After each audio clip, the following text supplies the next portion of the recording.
everyone, welcome back to my channel. My name is Madonna, and in today's video I'm going to be showing you guys my weight loss / fitness journey, or transformation if you will. So in this video I'm going to be showing you guys tips and things that I did to get from this to this. So the before picture was taken a little after quarantine in 2020, and I was not happy with the way I looked. I didn't feel confident in myself. When my friends would take pictures of me, I just wanted to cry at the thought of just looking at myself. And the after picture was taken not too long ago, actually. I want to say like mid-February of this year, 2022. And I want to show you guys things that I did to get to this. So before we get into this, I just wanted to say a little disclaimer real quick. So basically all of the tips and steps and stages that I'm showing in this video, this is everything that worked for me, and it might not work for you guys personally, but I'm almost positive that there is something in here for everyone. So I still recommend you guys watch this video because I'm sure everyone can gain at least something out of this video. And also, before we begin, I'd really appreciate if you guys would hit the big red subscribe button and subscribe to my channel because it'll really help me out. And I'd really appreciate if you guys comment down below anything else you want to see, and also give this video a big thumbs up. But I don't want to keep this intro super long, so let's just go ahead and get right on into my weight loss / fitness transformation. I'm just going to be going in order of all of the tips that I have for you guys. I wrote them all on my iPad right here, and I'm just going to go through them one by one and just kind of explain them a little more in depth. I'm going to start off with tip 1, which is a really important tip for getting started, and that is that you need to want it enough and you need to like the idea of working out. So basically, if you're kind of like, oh, I want to lose weight, I want to start working out, but like I don't really want to do it right now, or like you kind of hate the idea of going to the gym or working out, this is going to be a little harder for you guys to get started. I recommend that you all make sure that this is something that you want and something that you're absolutely like dedicated to 110% of the way before even getting started. And it's going to be a lot harder because you're not going to be in the right mindset to start your transformation. Next up is step 2, which is to have balance. Most of you guys know, or if you don't, diet is what makes up most of your like fitness and weight loss. In my experience, diet is like 75% out of 100, whereas working out is like 25%. So if your diet is good and you're eating the right food, the process of losing weight and gaining muscle is going to be a lot faster. But having a good diet doesn't mean cutting out all of your like junk food and like sweet treats, this and that. You do not have to cut it out completely. The point is to have balance. Obviously limit your fast food and, junk food intake as much as possible, but don't think that now that you're working out, you cannot eat anything sweet or enjoyable whatsoever. If you limit yourself to maybe, having fast food a couple times a week, or, eating ice cream after dinner, it's not gonna make you lose your gains or how far you've come. Because the point of this whole transformation is to keep or build a good relationship with food. You do not want to have your relationship with food go down the drain just because you're scared of losing your gains. Because trust me guys, going out one day in the week with your friends, drinking, having a fun time, eating all of the food, it is not going to ruin your gains, like I said. So step 3 is working out / getting into a routine. Obviously, to lose weight, gain muscle, whatever, you have to work out. But the whole point is getting into a routine. I feel like setting a schedule to go to the gym and setting a time to go to the gym will make your routine a lot easier. How I started is I basically started going to the gym 2 to 3 days a week without fail. Like, I'm not gonna avoid it. I'm not gonna say I'm too lazy to go. I'm just gonna go and get it out of the way. And since it's only 2, maybe 3 days a week, it's not really that big of a deal. But once I got into that routine and I actually really liked the idea of going to the gym and I actually started looking forward to the gym, I started going more days in the week. So like 4 to 5 days. I recommend you guys go 5 days to the gym tops because I feel like rest is also a really crucial part, which I'm going to talk about a little bit later. Because some people struggle with getting up, going to the gym, finding the motivation, but I feel like it's all about making yourself a routine. It takes about 30 days to set a routine for yourself that you're not going to break. So I feel like starting to go to the gym 2 to 3 days, like I mentioned, is a great way to start off your routine. And like soon when you're going like 4, maybe 5 days in the week, you don't really have to think about it so much because like I mentioned, it's so much of a set routine. It's like you barely have to even think about it. Step 4 is to have a plan. Kind of what I mentioned before in the last step, but I'm gonna go more in depth with this one. So plan the days that you are working out, whether that is a Monday, a Wednesday, and a Friday, 3 days a week, or Monday through Friday and you take Saturday and Sunday off. Whatever it is, make sure that you guys are set to that plan so it is less likely that you guys will fall out of the routine or that plan. And also what I mean about having a set plan is that you guys know maybe mentally or you wrote it down in your notes what you guys are going to be doing as soon as you get to the gym. Whereas you make a routine of like if you're gonna hit upper or lower body, which you guys can look into. You can look up like form ideas on YouTube or on Instagram. There's a bunch of fitness influencers on Instagram that I learn my form tips and tricks from. So when I go to the gym, I'm not as clueless, and I actually look like I have at least a little bit of an idea of what is going on. So you guys basically can make a routine depending on how many days you work out. So like a set plan of what you're working out. So like upper body, lower body, full body, cardio, etc. So if you guys are struggling to come up with ideas of, what to work out, or your workout split, which is basically a workout split is a set day in the week where you're working out a muscle group.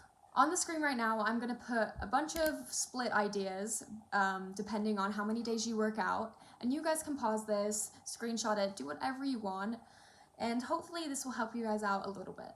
So another thing I wanted to mention that I'm not really going to categorize is always do cardio after weightlifting. So if you're doing both, which you should, if you want to build muscle and lose fat, you should prioritize both. But if you're gonna do it, you should always do cardio after. This is mostly because if you do cardio first, it uses up most of your energy. So if you're weightlifting after, you're gonna feel more lethargic. You probably won't be able to lift as heavy as you would if you were to do cardio after. Tip number 5 is to drink a lot of water. This one is also really obvious. I feel like most people underestimate the benefits that water really has. It not only makes exercising more easier and efficient, but it can also boost your metabolism a lot. Like, I don't know if this is just me, but when I drink a lot of water in the day, I wake up a lot skinnier. You guys can take that with a pinch of salt, but that's just what I find. And I feel like every day that I prioritize water the most and like I actually try my hardest to drink like a gallon of water or whatever,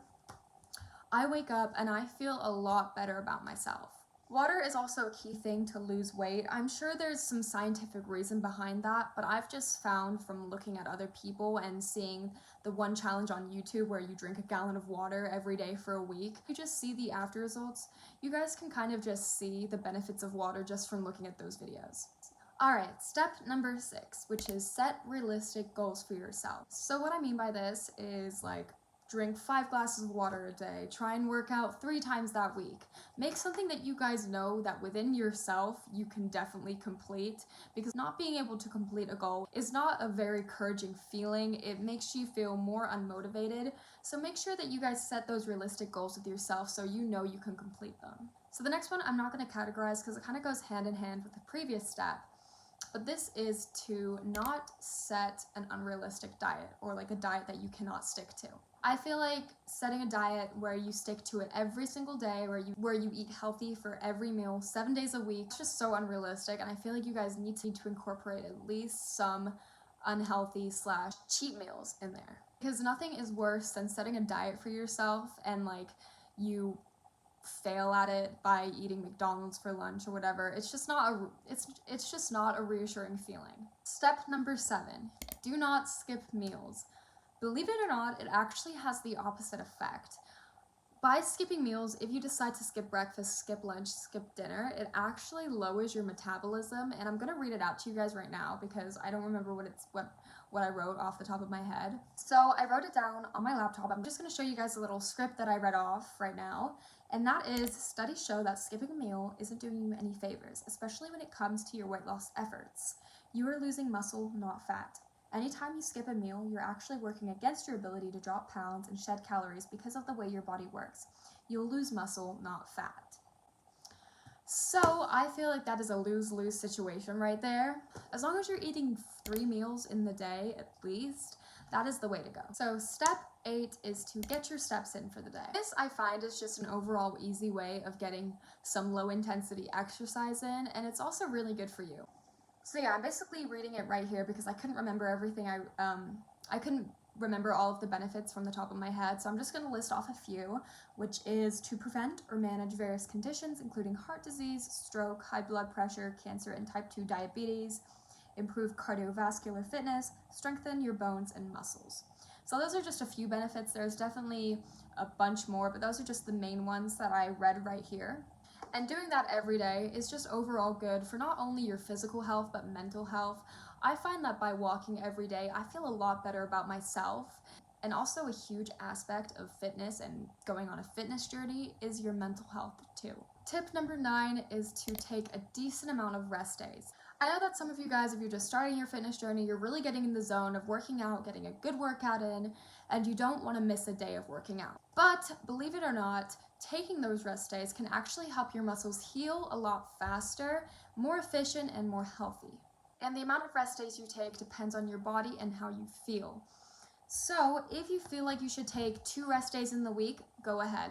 But if you feel like you should take 4, do it. You should always listen to your body, because if you don't listen to your body, that can cause a lot of long-term harmful effects to yourself. You know, your muscles could be too fatigued, you know, you could exhaust yourself. There's just a bunch of different things that fall into this. So take your rest days. So if you're doing more high intensity training, more, you know, heavy weightlifting, you should take more rest days. Whereas if you're just, you know, doing some light intensity, maybe weightlifting once or twice a week, you don't really need as many rest days, but I definitely recommend that on average you should take 2, maybe 3 rest days. Tip number 10. This is really, really, really important. I cannot even express this enough. You should never quit when you do not see a difference straight away. Everybody is different, so some people will see results more faster than others see their results. Don't let that discourage you from, you know, continuing your fitness journey if you do not see those results instantly. Some people, it takes them like months, maybe even years to see those crazy results that they're looking for, but do not stop. The whole point of, you know, working out and getting fit, building muscle, losing fat is to always keep going, always keep a continuous routine, and to never stop. And that is called consistency, which in my opinion is one of the main aspects that go into your fitness/weight loss journey.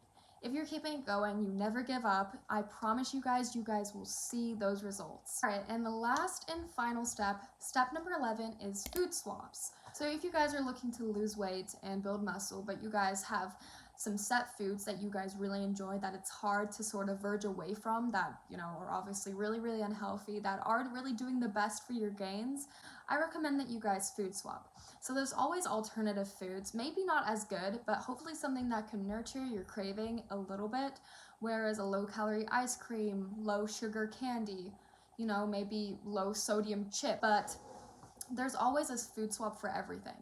And one main thing is to always get your protein in. This kind of goes along with the food swap, maybe like swap out like your almond milk or your milk for like a higher protein type of almond milk. I don't know, there's always higher protein alternatives to things. Because obviously if you guys want to build that muscle, you should always prioritize your protein. There's calculators online where it like calculates, well, where basically you say your body weight, your height, etc., and it gives you your protein intake that is recommended for the day. So you guys don't have to like figure it out for yourself. So going back to the idea of food swaps, which I kind of verged away from a little bit, I'm going to give you guys a few ideas on the screen of ways that you guys can swap your food. And I'm not saying do this to every single one of your food. If you guys are really set on the bread that you're eating, don't feel the need to swap it out. I'm just saying these are just a few other ways that you guys can get less calorie foods in, or higher protein foods like I mentioned. But that pretty much summarizes all of the tips and steps that I took to get to where I am today. And if this video helped you guys out in any way, please make sure to let me know in the comments down below, because I would really love to know. I really hope you guys have a great rest of your day and a great rest of your night wherever you are, and I will see you guys all in my next video. Bye!